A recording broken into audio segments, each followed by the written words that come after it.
democracy is something we're all struggling with right now, and we should take very seriously and is under great threat. But what I think we should really celebrate more than democracy, because democracy is a mechanism. Pluralism is not a mechanism.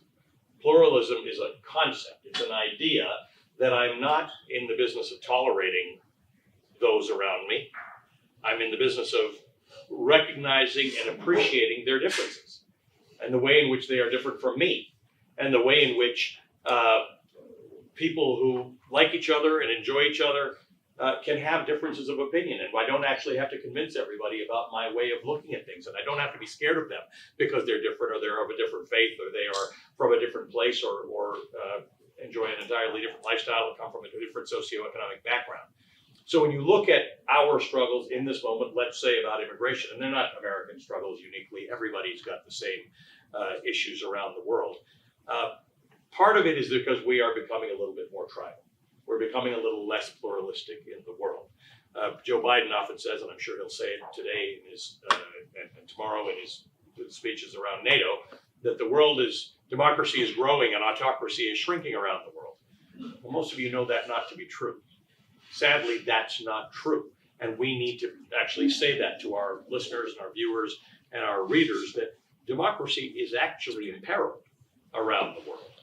And we're not, we are arguably not all going in the right direction. Now, some interesting things have happened in the last several weeks.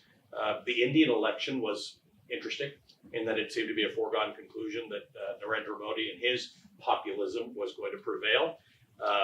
For better or for worse, and it's a different topic for another time, but the ANC lost its overall majority in South Africa, and having come from a number of parliamentary democracies, I don't tend to mind when parties lose their overall democracy. Sometimes it's a good cleanup time. It's a good time to get stuff done. The UK election is a little bit different because it was such a remarkable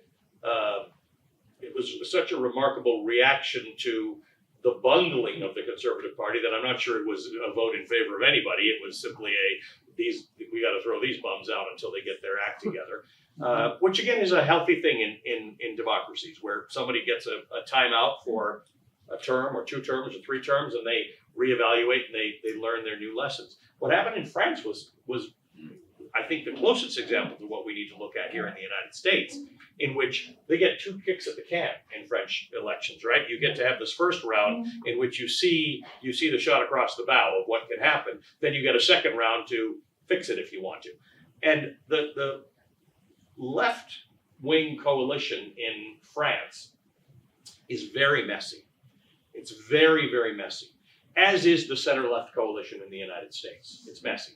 And I've spent the last 12 days trying to, this is the optimist in me, saying, politics should be a little messy like this. This is good when we're arguing, we're talking, and we're having disagreements. But boy, there's no message discipline for Democrats right now. I think it's actually not bad for democracy that this current conversation is going on. I think it might get bad for democracy if this conversation goes on for too long and it doesn't resolve itself in the coming days, because I think, and this is not a partisan statement at all, I think we are in an existential fight right now for democracy, and journalists stand between the end of the democracy and the voter.